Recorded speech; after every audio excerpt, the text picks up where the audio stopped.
हम हमेशा सुनते आ रहे हैं कि सच्चाई हमेशा कड़वी होती है।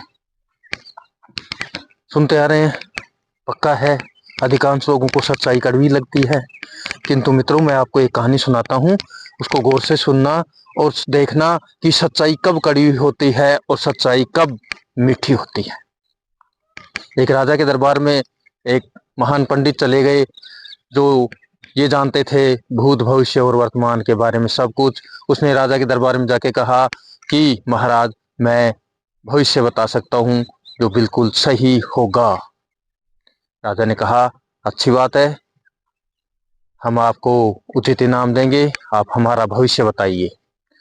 राजा ने उस ब्राह्मण को आसन दिया और ब्राह्मण ने जब उनकी जन्म पत्रियां और ये सारी चीजें देखते हैं ब्राह्मण, उनके अनुसार उसने देख के कहा कि आप बहुत ही दुखी होने वाले हैं, क्योंकि आपके पुत्र की मृत्यु आपसे पहले हो जाएगी।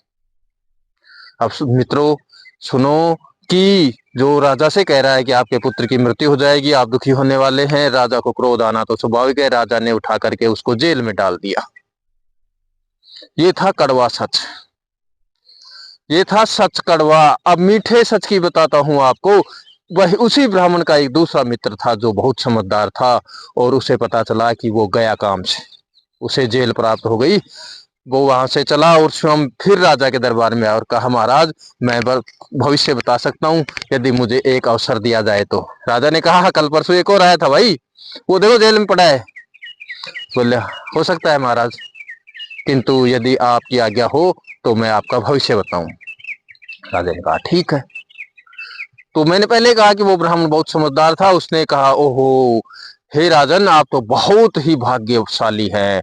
ओहो, धन धान्य से परिपूर्ण, आपकी प्रजा सुखी, सर्वत्र संपन्नता। हे राजन, आप तो बहुत महान हैं और आपकी आयु तो आपके पुत्र से भी अधिक है। राजा बहुत खुश हुआ और कहा, चाहो वो मांगो। उस ब्राह्मण ने कहा, महाराज, जिस ब्राह्मण की बात कर रहे थे ना आप, जो जेल में बंद है, बस हाथ जोड़ के निवेदन है, उसे छोड़ दीजिए और मुझे कुछ नहीं चाहिए। कहानी में आपने समझ लिया मित्रों कि यदि हमने शब्दों का चयन सोच समझ के किया है तो आपका सच भी कड़वा नहीं हो सकता। आपके सच को लोग स्वीकार करेंगे और आपको सम्मानित भी करेंगे। इसलिए ध्यान रहे, यदि शब्दों का चयन आपके पास है तो आप सच बोल सकते हैं। लोग आपके सच से क्रोधित नहीं होंगे, बल्कि आपको सम्मानित करेंगे।